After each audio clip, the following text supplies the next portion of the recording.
Good morning, everyone. Thank you for being here, and thank you for those of you joining us on Facebook Live and YouTube. My name is Ed Swenson. I'm Chief Deputy Director here at the California DMV. The DMV is honored to have partnered with Donate Life California for the past 19 years. Each year, we have recognized DMV team members or loved ones who have donated life-saving organs during the annual Donate Life Rose Parade celebrations in Pasadena. This year, we will be honoring two DMV team members, Raquel Armstrong and Zeta Woods, each of whom will share their families' inspiring stories in just a few minutes. First, I would like to welcome Jim Martin, the CEO of Donate Life California. Jim.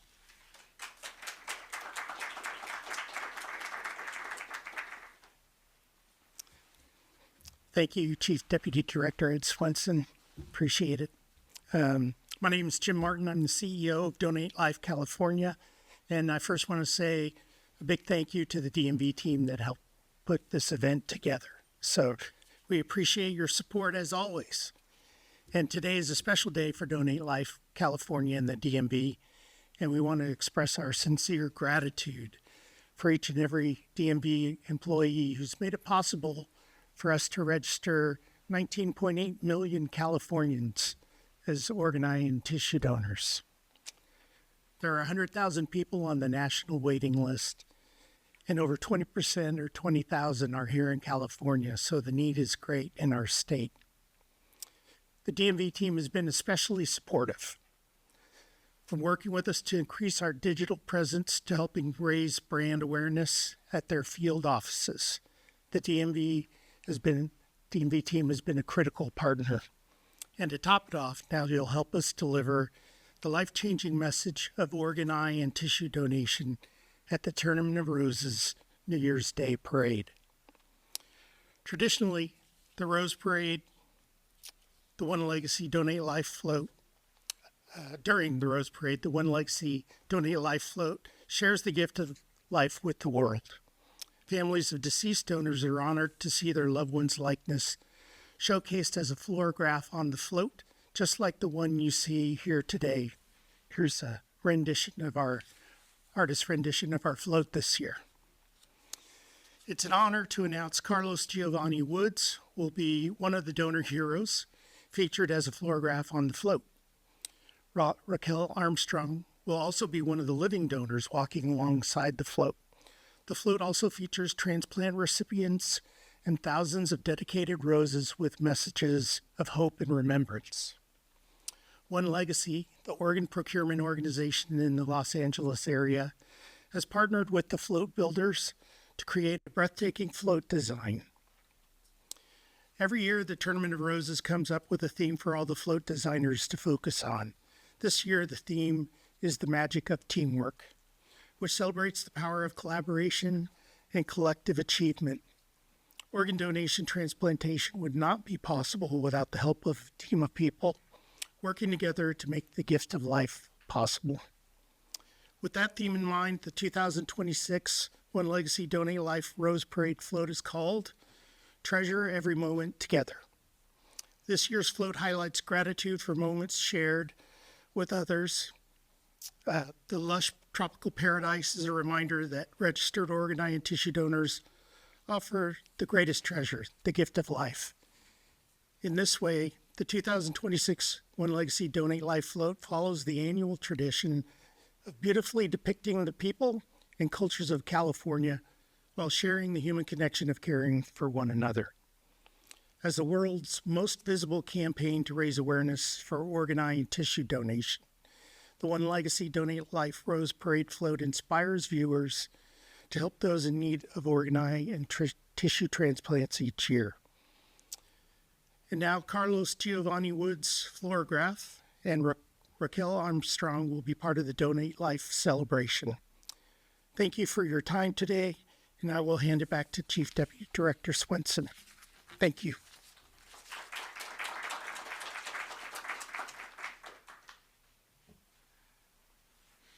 Thank you, Jim. I would like to invite our first honoree to come up here and share her story. Please help me in welcoming Raquel Armstrong, Raquel is an MVR in our South Sacramento office and has a very personal story to share. Raquel?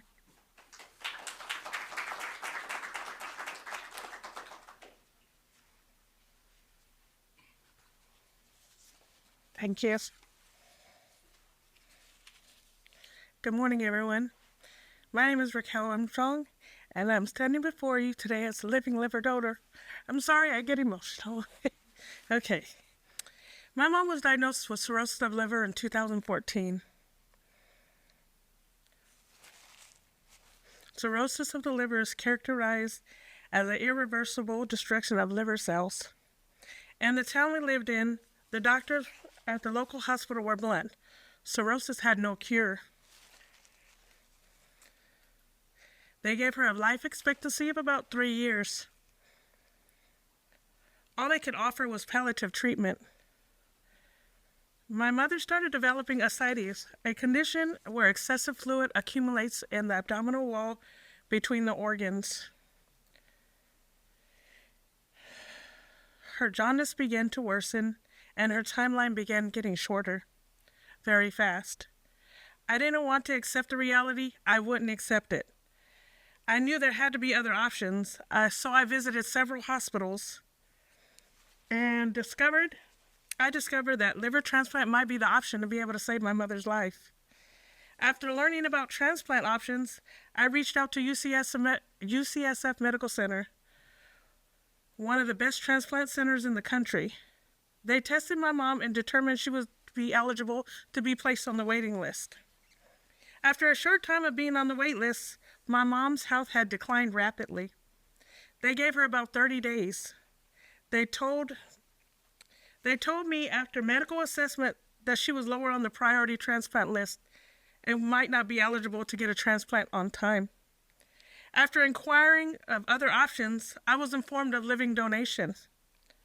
Test me, I begged. After consistent back and forth and them talking about the risks and the requirements, they finally agreed, and I underwent several intense tests. Sorry. So, I went under several intense testing, including blood work, ultrasound, stress tests, and even a history background check. After seems like endless rounds of tests, I finally received the news. I was a match. Now my mom's health had declined so much, she had a heart attack. Our timeline was getting shorter by the minute. Still, I pushed forward. The surgery was scheduled for September 1st, 2016. But just before we went into the operating room, we received more bad news. The surgery was canceled due to my mom's platelets had dropped so low, she was at risk of bleeding out during the surgery. However, they did have to do a different procedure called a tip surgery where they had to bypass the liver. I didn't give up. The doctors gave me one more chance. On September 8th, 2016, I was ready to donate 60% of my liver instead of the 40%. This gave her a better chance of survival. My nerves were bad, of course, but I knew this was the only way to save my mother's life. Both surgeries went well. We also learned shortly after surgery that our liver already started rejuvenating inside of me as well as inside of my mom, getting bigger fast. Today, my mom is thriving, and she is very healthy. She's active and lives life to the fullest. She travels and even has attended Mardi Gras, and she loves to spend time with her grandkids and great-grandkids. Now, looking at her, I am reminded of how important it is to be an advocate for our loved ones as well as ourselves. For others who may be in the same position that I once was. I tell you all of this because I want you to know the real need of organ donation. My story is not unique. Thousands of people are waiting on the waiting list for a life-saving transplant, and many don't have the time or the resources to make it for the donor to receive one from the donor list. My mother is living proof of the power of organ donation. If you are considering signing up to be an organ donor, know that you can change someone's life in ways you can't even imagine. I was able to give my mom a second chance of life. And I hope that hearing my story inspires you to take action. You never know whose life you can save. Thank you for being here today and supporting this incredible cause.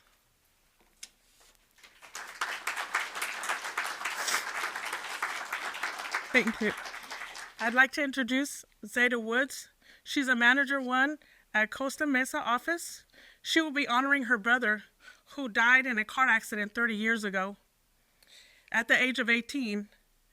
Because he was a registered donor, he was able to donate his heart to save a life.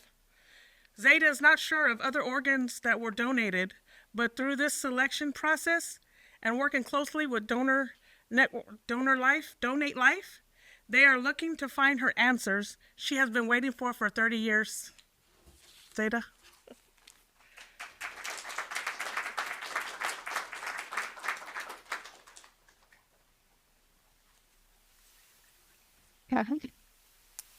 Good morning, everyone.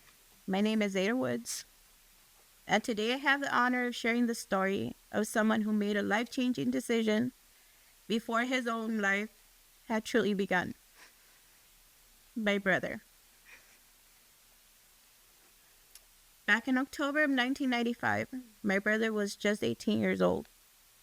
Like most teenagers, he was excited to get his driver's license, a symbol of freedom, independence, and growing up. When he applied for his driver's license, he also made a quiet but powerful decision. He checked the box to become an organ donor. None of us ever imagined how soon that decision would matter.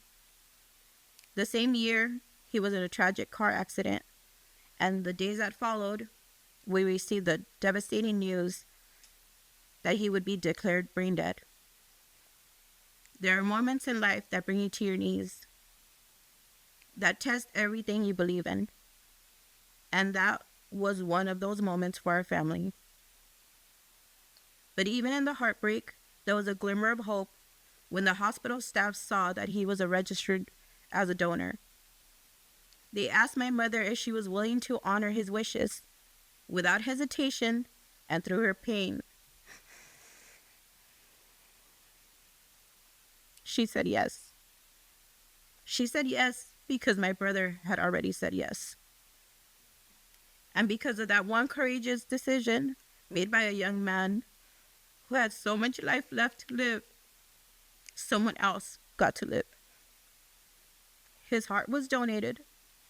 That beautiful, strong heart that had carried his hopes, his dreams, and his love was now beating inside someone else, giving them a second chance of life.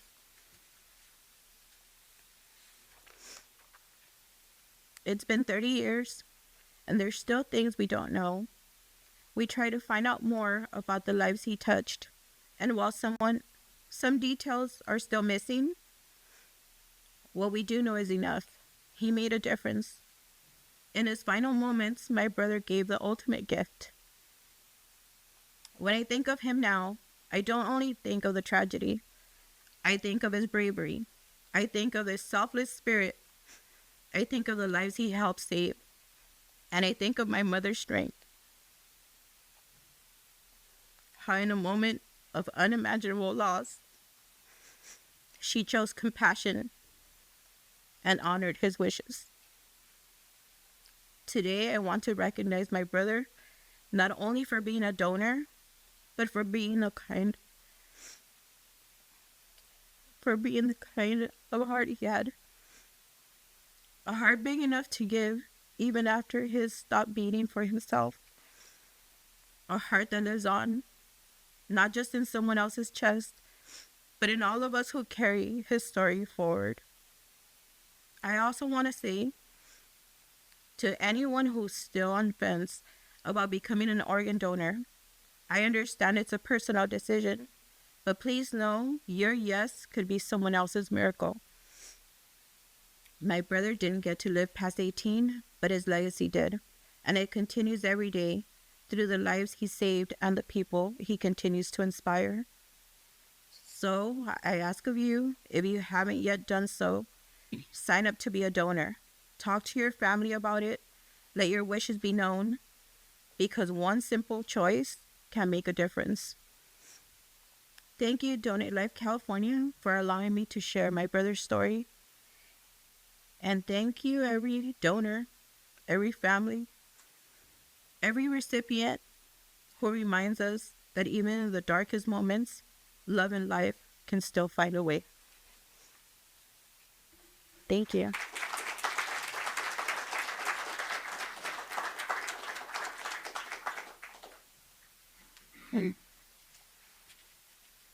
Thank you both, Raquel and Zeta, for sharing those powerful stories with us. Next, I would like to invite Zeta back up to complete her brother's Florograph. A Florograph is a portrait created with floral materials. Carlos's Florograph will adorn the Donate Life float at the 2026 Tournament of Roses Parade. She will complete it by filling in a portion of Carlos's face.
Thank you again to our honorees for sharing your family's stories here today.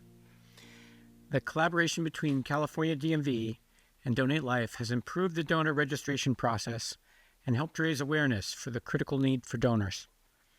The DMV has helped register over 19 million organ, eye, and tissue donations, 95% of whom signed up while visiting a California DMV office. Despite our progress, the need for donors remains. Each day, 150 people are added to the National Organ Transplant Waiting List, and 20% of those are living here in California. As we've heard here today, signing up to provide a donor provides life-saving opportunities for individuals and families awaiting transplants. By checking yes when applying for or renewing your driver's license or identification card at a DMV office, or signing up online by visiting donatelifecalifornia.org, you can offer hope and a second chance at life. I have my pink dot, and I encourage you to sign up to get yours. It's a small symbol, but it represents something profound, the gift of life. I want to thank Jim Martin and Donate Life California once again for their continued partnership with us. And a special thank you to our honorees here today. Thank you for your time, your stories, and your commitment to this important cause. This concludes our event today. I invite anyone who would like to come up and take photos of or with the honorees to do so. Thank you.